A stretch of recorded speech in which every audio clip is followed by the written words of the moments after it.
हमारा प्रवक्ता कहने लगे तुम तो 72,000 10 साल में 72,000 करोड़ रुपए कह रहे हो। मोदी जी हर साल 1.25 लाख करोड़ रुपए किसानों के खाते में डालते हैं, याद करो। और एक बात और कह के मैं अपनी बात समाप्त करूंगा। चौधरी देवीलाल ने पेंशन 100 रुपए की थी या नहीं की थी? वो आज पेंशन होगी 3200 3,000। और ये जो 6,000 किसानों को दिए जा रहे हैं ना, एक टाइम आएगा ये 60,000 भी होंगे। जिस प्रकार से वो 100 के 3,000 हो गए, ये 6,000 के 60,000 भी होंगे। ये सरकार किसानों के हक की भी है और ये सरकार आम आदमी की भी है। और मैं अंत में यही कहना चाहता हूं, भाई मैं सबसे पुराना कांग्रेसी था। कांग्रेस तो खत्म होती जा रही है। हर रोज अखबार पढ़ो, दिल्ली का जो मिनिस्टर भी रह चुका था और जो कांग्रेस का वहां प्रेसिडेंट था, वो कांग्रेस छोड़ के चला गया। उसके साथ 32-33 एमएलए छोड़ के चले गए। तो भाई कांग्रेस का तो नाश हो लिया। ये आप अपनी अगली रास्ता देख लो। हम लोग भूपेंद्र सिंह हुड्डा कभी वोट मांगने के बाद उसका बेटा दोबारा कभी नहीं आया दोबारा। ये तो पहले आया करते, मैं भी आया करता 7 दिन के रथ पर चढ़ के क्या आते कह रहे देख लियो, और उसके बाद कभी धन्यवाद करने भी नहीं आए। इस बार दाव पड़ रही है, घर घर जा रहे हैं, लोगों के आगे हाथ जोड़ रहे हैं और ये कह रहे हैं कि हमें माफ कर दो, आगे से हम गलती नहीं करेंगे। 10 साल में जो काम होने चाहिए थे वो काम नहीं हुए। अगर वो काम हुए होते ना तो मैं उसके साथ रहता, मैं उसको छोड़ता नहीं। उसने लोगों के साथ धोखा किया है और जो ये नौकरियों में बंदर बांट हुई ना और जो नौकरियों में भ्रष्टाचार हुआ है, ये मैं गारंटी के साथ कहता हूँ। 65,000 नौकरियां 2014 में छोड़ के गया ये। मैंने इसको कहा है भूपेंद्र हुड्डा क्या कर रहा है, ये नौकरी तो लगा जाए कम से कम। बोले प्रोफेसर ने कहा है अगर ये नौकरी लगा दी ना तो नाराज ज्यादा होंगे, राजी कम होंगे। तो 65,000 नौकरियां हमने लगाई। तो भाइयों मैं तो आपसे हाथ जोड़ के प्रार्थना करने आया हूँ कि डॉक्टर अरविंद शर्मा बढ़िया आदमी है और मैंने तो इसका इम्तिहान ले रखा है। मेरा एक साथी कोरोना की चपेट में आ गया था और उसकी हालत बहुत खराब थी, नोएडा अस्पताल में था, मरने वाला था। और वो इनका दोस्त था, उसका मालिक। मैं कहा भाई मैं हूं तो कांग्रेसी, लेकिन भाई साहब ये एक काम करना है। क्या कृष्णमूर्ति होल्ड कर, दूसरे फोन से बात की इसने और उस आदमी को आईसीयू में उसमें शिफ्ट करवाया और शिफ्ट कराने के बाद वो आदमी बच गया। तो भाई ऐसे आदमी को जो साथ है, ऐसे आदमी का साथ दो। और भाई इसके बाद कोई बात होगी ना, ये पूरी लाइन बैठी है, हम आपकी दुख सुख में शामिल होने वाले होंगे, हम आपकी सेवा में आएंगे। इनकी तरह ये नहीं है कि वोट ली बाप बेटा दिल्ली में बैठ जाते हैं। हम रहेंगे आपके बीच में। छोटे छोटे काम के लिए दिल्ली में जाना पड़ता है लोगों के लिए। किसी का राशन कार्ड कट जाता है, किसी की पेंशन कट जाती है। कहाँ जाओगे तुम? दिल्ली में कौन कौन जाएगा? दिल्ली में 4,000 रुपए तो टैक्सी के लग जाएंगे। तो भाइयों मौका है ये 400 पार करने का। और मैं एक बताऊं आपको, पिछली बार तो मैं इनके साथ था और पिछली बार तो कोई न्यू भी नहीं कहता ये दीपेंद्र हारेगा। मैं 3 लाख रुपए शर्त हार रहा हूँ।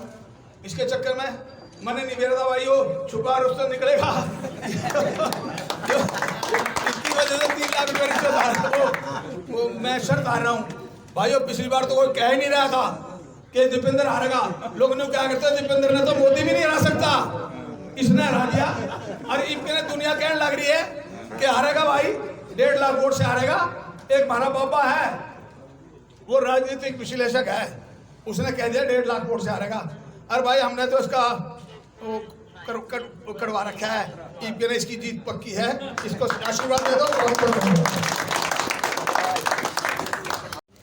मोदी जी सारों का धन्यवाद करता हूं कि भाई इतना बड़ी आदमी इन सारों ने मिलकर के नायब श्रेणी के रूप में हमारे को मुख्यमंत्री दिया। बहुत बहुत धन्यवाद।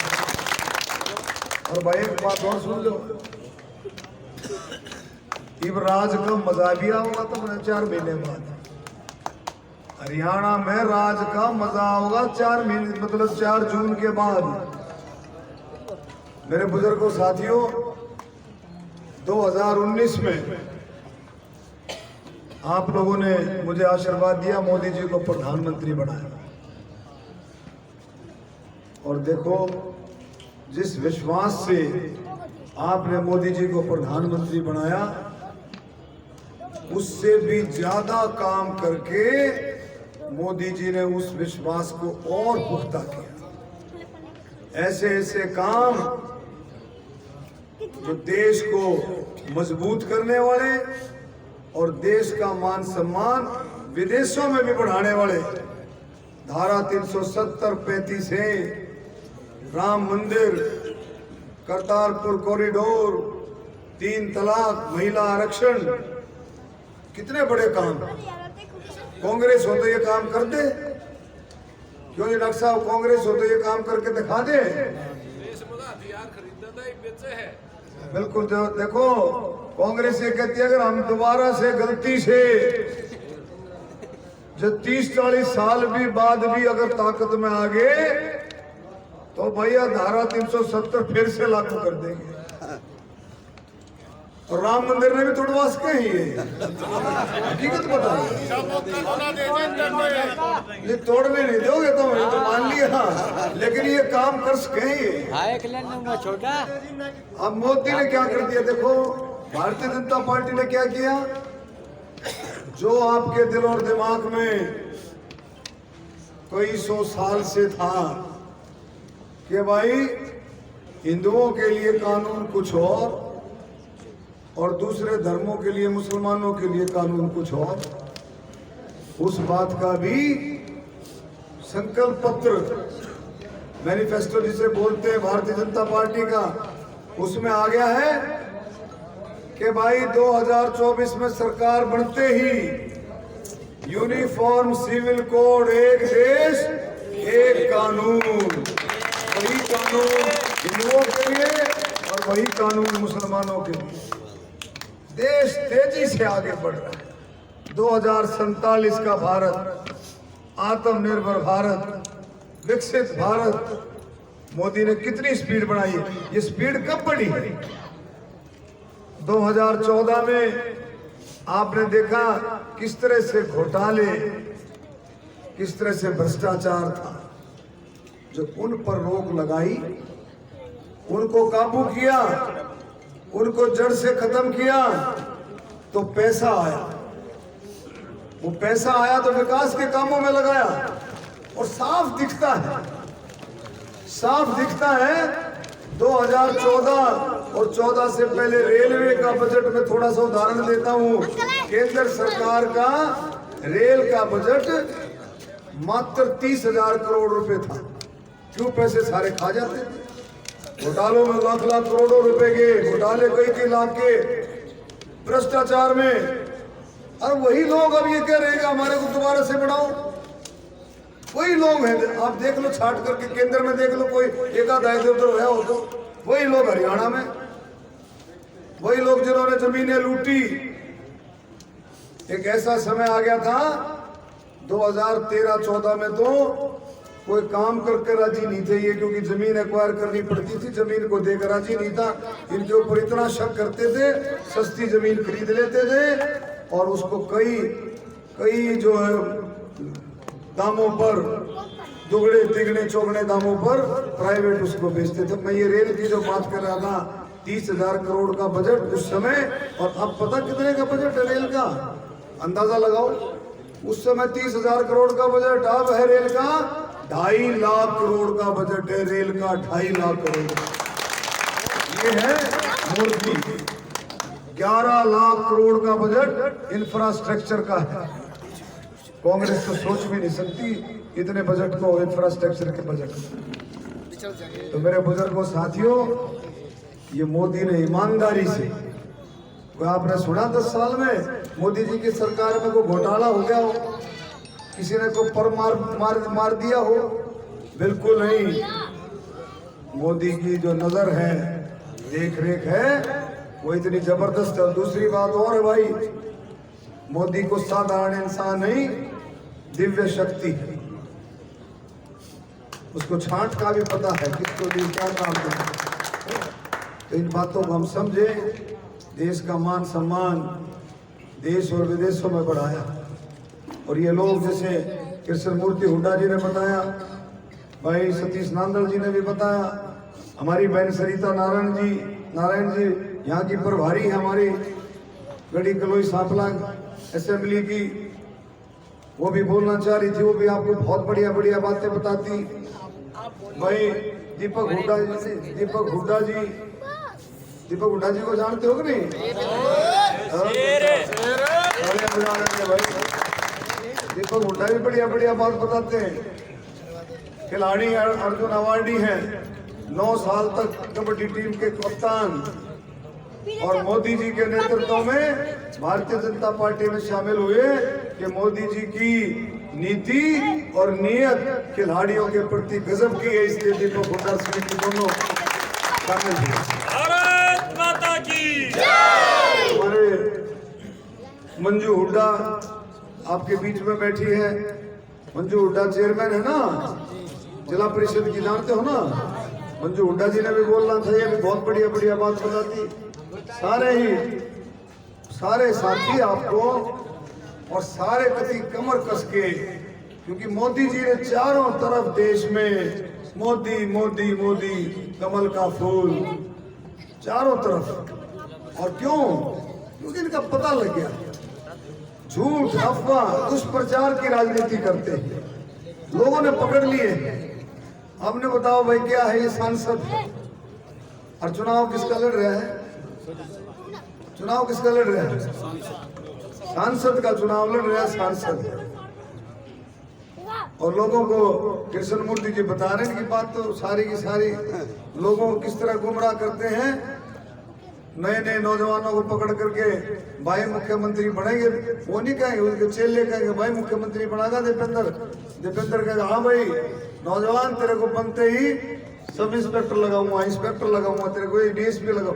अरे ये बातें खत्म हो गई हैं कब की। अब ये सपने में सोचते हैं। अब ये जिंदगी में परमात्मा बड़ी ताकत है, इनकी झूठ, इनकी अफवाह, इनकी दहशत, इनका भय वाला वातावरण बनाने का तरीका लोगों को समझ में आ गया है। अब ये कभी मुख्यमंत्री बन नहीं सकते, ये मैं लिख करके देता हूं। अभी कृष्ण मूर्ति हुड्डा जी आपको बता रहे थे किस तरह से भय का वातावरण पैदा करते हैं। आपने थोड़े दिन पहले रणबीर कादियान की स्टेटमेंट सुनी होगी, 5 साल पहले की बात। बोले भाई मारकाट हो जाती। अरे भाई 5 साल बाद चुनाव आया है, ये मारकाट को याद दिला रहे हैं। उनको समझ में आना चाहिए कि ये राज मोदी जी का राज है भाई, मोदी का। हरियाणा में नायब सैनी का राज है, ध्यान से चलना। यहाँ पर कोई दबड़े वाला नहीं है, ये हरियाणा है, यहाँ पर दबड़े वाला नहीं। यहाँ के नौजवान, ये बुजुर्ग मौज मस्ती से, ताकत से जम करके इलेक्शन में वोट डालते, किसी की दाव नहीं मानते, ये ना दबने की मानते, किसी की दाव नहीं मानते। और इलेक्शन कमीशन अब की बार पूरा सख्त, परिंदे को भी पर नहीं मारने देगा, आपको मैं बता देता हूं। बिल्कुल ठोक करके आपने चुनाव लड़ना है, और भाई बिल्कुल साथ खड़े हैं। आधी रात को भी याद कर लेना, आपके साथ खड़े मिलेंगे मेरे बुजुर्गों साथियों। और भाई देखो पारदर्शिता, ट्रांसपेरेंसी, बदलाव, व्यवस्थाओं में बदलाव। आप देखो हसनगढ़ में 35 से 40 नौकरियां लगी हैं जिनमें कोई खर्ची पर्ची नहीं, गरीब से गरीब आदमी। और गरीब आदमी की पूंजी उसके बच्चे हैं, लड़का हो या लड़की हो उसके पूंजी उसके बच्चे। लड़के लड़कियों को, बच्चों को पढ़ाओ। और आप देखोगे इतना बदलाव आ गया है। आप गांवों में जाकर के देखो, मुझे बताते हैं लोग, गलियों में निकलो, आप देखोगे लाइटें जलती मिलेगी, आप देखोगे बच्चे पढ़ रहे होते। उनकी समझ में आ गया, उनकी समझ में आ गया कि भाई पढ़ लिख करके मजबूती से नौकरी मिलेगी। और जो कोई भी घर अगर खुशहाल है तो उसमें अगर देखोगे उनके बच्चे पढ़े हुए हैं। और ये फिर दोबारा से हरियाणा को उसी उसमें लेके जाना चाहते हैं। हरियाणा मुश्किल से, हरियाणा का नौजवान लाइन पे आया है। उसको समझ में आया कि भाई मेरी मेहनत से मुझे नौकरी मिलेगी। लेकिन ये फिर चाहते हैं कि पर्ची सिस्टम, खर्ची सिस्टम फिर से चले। लेकिन हरियाणा के नौजवान ने उसको रिजेक्ट कर दिया, उससे मुंह मोड़ लिया कि नहीं, हमारे को यही व्यवस्था पसंद है, इसी को चाहते हैं जो मोदी जी ने और नायब सैनी जी ने शुरू कर रखा। किसान हो, गरीब हो, दलित हो, बैकवर्ड हो, कर्मचारी, व्यापारी हो, बुजुर्ग हो, महिलाएं हो, स्वतंत्रता सेनानी, शहीदों के परिवार, आप उठा के देखो खिलाड़ियों को कि इनकी जो सम्मान राशि है सभी कितनी बढ़ा दी। ये मोदी जी का कमाल है। तो भाई मैं ये कहूंगा, सारे समझे समझाए बैठे हो, अपने इलेक्शन की चौकसी रखो। ये इलेक्शन बहुत महत्वपूर्ण है, बहुत इंपॉर्टेंट इलेक्शन है।